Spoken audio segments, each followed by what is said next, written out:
to infinity and beyond. Now on to another topic for today, and another new game that has been announced for pre-registration, which is Star Wars Puzzle Droids, which is available on you can pre-register on Google Play.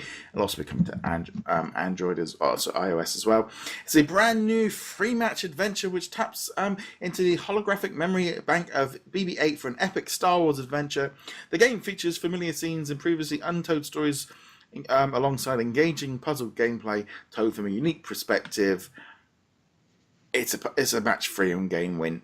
I can't really sit there and go, it's a match free. These games, they're all the same. They play sometimes slightly different. They can be very fun. Now, this is the thing with these the style of gameplay is very good. It's perfect for mobiles. You know, you got levels, you get stuck on things. I am willing to give this a go. And I think for Star Wars it makes sense because, you know, I think having a match to free game, having a puzzle game, having, you know, Star Wars Commander, you've got the Galaxy of Heroes with the challenges and stuff. You know, the idea of having different game styles for different things makes a lot of sense. You know, it's what Marvel have been doing very, very successfully. Is that thing? It's hard to get excited about a new puzzle free because, well, you know, I was playing Columns and Tetris 30 years ago. It's nothing groundbreaking. I think that's the first thing to say. I mean, yeah, it's a match 3 puzzle game. We've been playing these, as you said, for decades.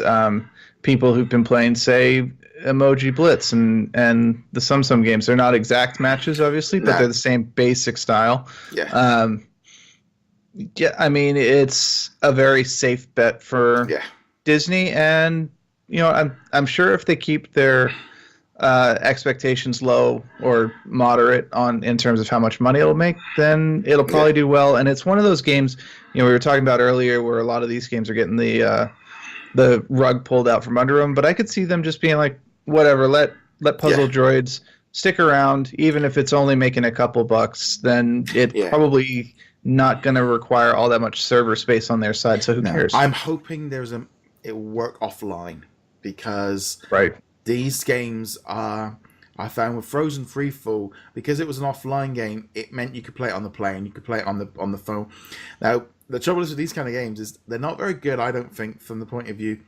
The idea of spending money is very much like you just wait for your lives to come back in, but also, like I said, it might not be very server restrictive. They can roll out constant new levels, probably auto-generate the levels. They're probably not even that difficult to do it. This is a kind of a game like, you know, Frozen Freefall and Marvel, I can't even think of the one that they Puzzle Quest. They've been running for years. This just makes sense. It makes sense, and they can then update this game with some new stuff for each episode each year. Keep throwing the characters in, and it will just keep adding to it. And they can't really revolutionize and release new versions of this game every 3 years, because it's not the kind of game it is. Yeah, no, this is the kind of game that they can just kind of throw on the marketplace, throw out occasional updates like, okay, now you can play with K2SO, or you can do some levels that K2SO is hosting, because the droids aren't actually used themselves in the game. I think they're just a framework. And then maybe we'll get a new droid in Episode 8 or in the Han Solo movie, and they'll be like, okay, well, now joining BB-8 and R2-D2 is, you know, BT-0 or whatever. They would never actually put BT-0. He's a little homicidal. But that's from the comic series, just so we're clear. I mean, as long as it's offline playable, like you were saying, I think this will be fine. It's the kind of game you can be like your wife or your girlfriend or whoever is they're shopping, they're trying on some clothes or whatever, and you can just sit in the waiting room, just sit on the bench, play a quick round. And the thing is, actually, it kind of reminds me of, like, they did actually bring the Marvel Puzzle Quest to PlayStation 4 and Xbox as a paid experience, and they brought Freefall. They tried to do the pay to play thing, and it didn't really work. But you sort of sit here and go, like, you could release like a Star Wars Droids.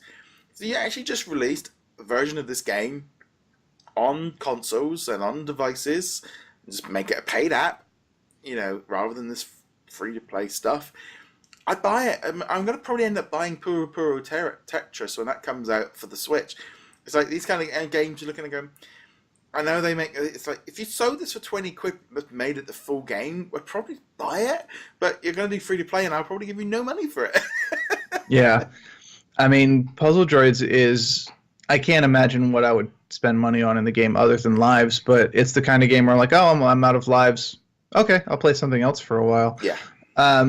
Obviously, we haven't played it yet, so there might be something in the game where you're like, oh my goodness, I have to buy that right now. Like, I don't even know what it would be, but if someone's going to figure out how to monetize this successfully, it's going to be Disney.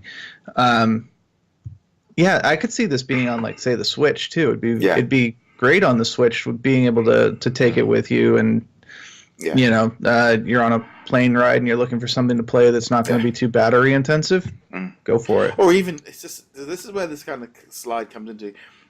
Hopefully, with franchising out stuff, game companies, and I think the Switch is kind of going to be able to do this a little bit better. Is companies that will be like, right, okay, we're now going to make a device. I mean, the trouble is, I think Nintendo are probably not going to want to go down the line of having all these mobile apps, just free to play stuff, filling up their devices. But you know, you can't help but think, you know, they could probably tweak these and release them as games for a device, you know, a Vita and the thing, and it would work. And it's going to be interesting what they go on. But it wouldn't surprise me if we start seeing versions of them coming through as paid experiences.